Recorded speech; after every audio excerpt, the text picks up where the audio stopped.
This is the Princess Royal Hospital in South London. It's another hospital project that's helped fill out the size of Mr. Mehta's wallet and the wallets of his fellow investors. Once again, Mr. Mehta and his fellow investors were able to take out a cash windfall, this time of 30 million. Today they're earning an average return on their investment of 70% every year. It is hugely excessive, and particularly relative to the risks that are being borne. This is an extremely high return. Mr. Mehta stresses the Princess Royal is not typical of most PFI deals, but that doesn't help the hospital. It's one of the most expensive PFIs in Britain. Repayments eat up a fifth of its income. The trust has debts of nearly 140 million and rising. The repayment on a PFI investment is a first call on your resources. So if you're running a trust or a hospital trust or a school, you have to pay that before you pay any doctor, nurse, teacher or anything. The government department that's supposed to safeguard the interests of taxpayers is Her Majesty's Treasury. The PFI buck stops here. For years, the Treasury has claimed that despite the higher repayment costs of PFI, it's still value for money, especially because the private sector, not the public sector, has taken over the risk and the cost of the unknown. Really. For a hospital, one of the biggest risks over the lifetime of their PFI contract is inflation, now at 5%.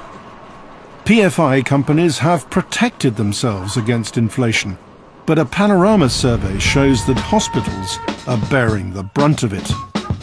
We contacted nearly all PFI hospitals in England. 89% confirmed they're locked into loan repayments, which rise fully with inflation. All this while the NHS is having to make unprecedented savings. It means you get fewer operations, fewer medicines, less care for every pound you spend. I think that there will be cuts in health services to patients to pay for the costs of the PFI deal. And that's a real concern. And it was a concern that was foreseen here at the Treasury. Hospitals were warned against locking themselves into contracts that were fully linked to inflation. So why didn't the Treasury stop them? Because, said the Treasury in a statement to Panorama, their role was to provide advice and guidance. And the guidance wasn't mandatory. What do you think overall of the Treasury's oversight role? I mean, do you think they've been vigilant enough? No, I certainly don't think they've been vigilant. I think they have been very partisan in the way they have overseen the letting of PFI contracts. My next destination, Scotland. Despite the Treasury's claim that PFI is value for money, the full financial details are secret. But in Edinburgh, a husband and wife team has unearthed details the taxpayer was never meant to see. Dr. Jim Cuthbert is the former chief statistician at the Scottish office, and his wife Margaret is an economist. Projection thereafter of 2%. They've acquired the secret data for 6 projects that exposed the true cost of PFI. We found in a number of cases that they could actually have put up 2 hospitals instead of the one that they were putting up. It would be wrong to give the impression that this is all rocket science and terribly complex. I think at the level of the ordinary person in the street, they fully understand what happens if on a credit card you don't pay up your interest and how the debt can escalate. The Cuthberts found that the hospitals had locked themselves into credit card-style repayment regimes that generated big profits for the PFI companies. The true extent of such liabilities to the taxpayer don't show up on Britain's bank balance because they're charged to the PFI credit card. Is PFI basically dodgy accounting? Well, I do actually subscribe to the view that this was dodgy accounting. It's dodgy because it should have been transparent. This was a type of accountancy that was going to lead to grief in the economy. The Treasury insists that more recent PFI deals have offered taxpayers much better value for money. But have they really? Remember the Royal Liverpool Hospital, where the operating theatres are flooding and the buildings falling down? Like almost all other big hospital projects, Liverpool won't go ahead if the local NHS can't use the PFI credit card. There is no realistic public sector option for almost all of those schemes. There simply isn't the public capital available in the Department of Health to fund them. So from the point of view of the individual trust, they're looking at PFI as the only game in town. The Department of Health insists that they've done the sums for Liverpool and they show that PFI is the best value for money. However, we've obtained confidential government documents that suggest the calculations were manipulated in PFI's favour. The documents reveal that in December 2009, PFI was found to be significantly more expensive than if the government built the hospital. And that wasn't the answer that either the Trust or the Department of Health wanted. Knowing how these things are done, they must have been desperate. I mean, they must have used every telephone directory, spare dictionary to prop that PFI scheme up. Our confidential documents show that the sums were done again.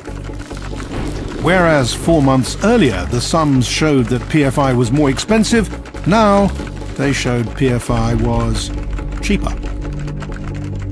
Dirty secret is that everybody who approaches this exam and fills in their exam paper came to the exam knowing or believing in what the answer was already. We've looked at how the sums were redone. Even though the contract hadn't been tendered, the Trust assumed the eventual winner would settle for lower profits than almost every other PFI deal.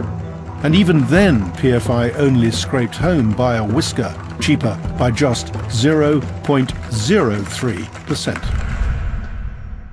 It's a spuriously precise result. The truth is that the amount of uncertainty that relates to the assumptions that are being made here is so vast that such a small difference between the costs of public procurement and a PFI are pretty meaningless.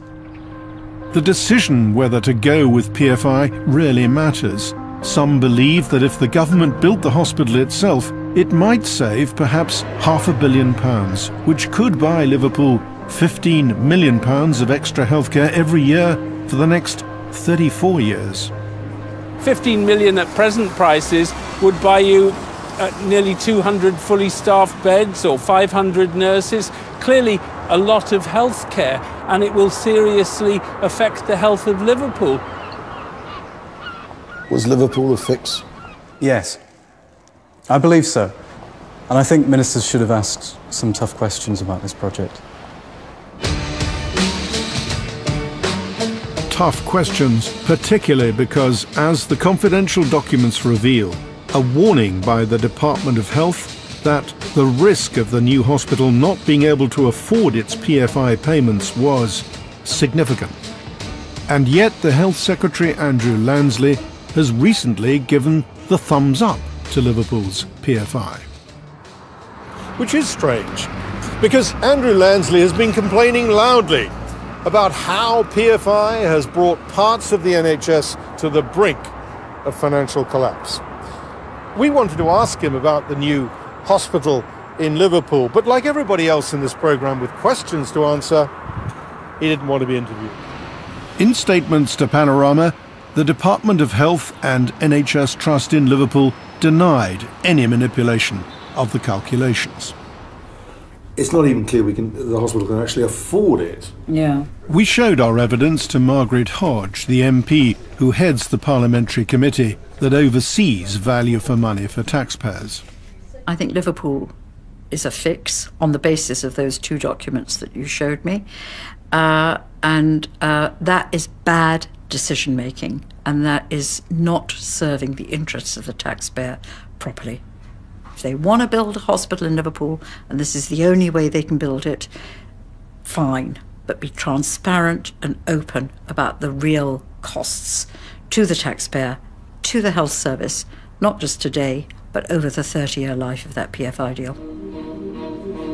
Perhaps the most puzzling question in all this is, why did this country's economic elite, the Treasury, allow the private sector such latitude when it came to taxpayers' money?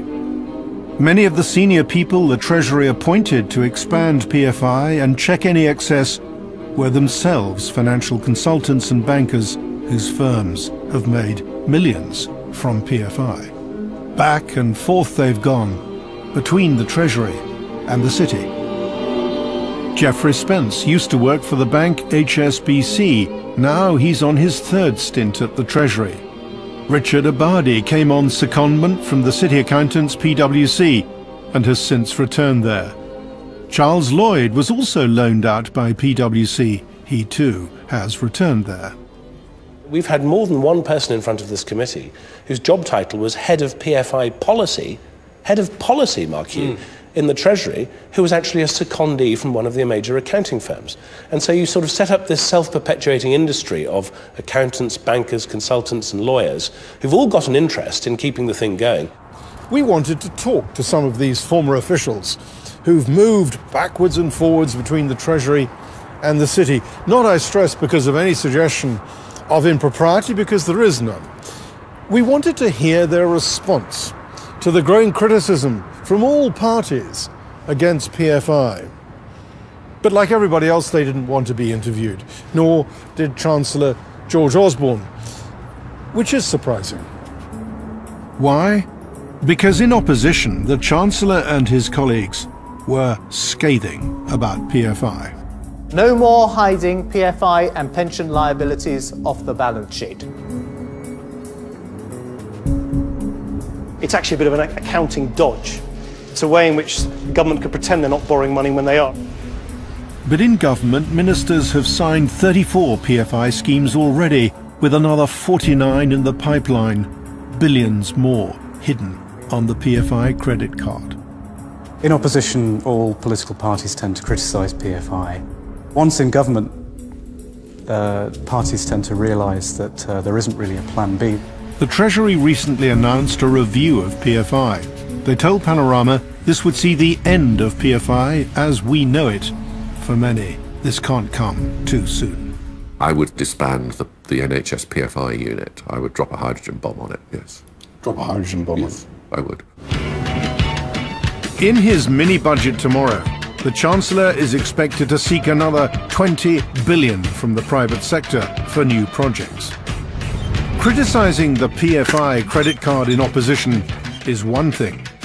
In office, resisting the temptation to keep using it may be quite another. Next week, secret shopping. Do supermarket price wars rarely save you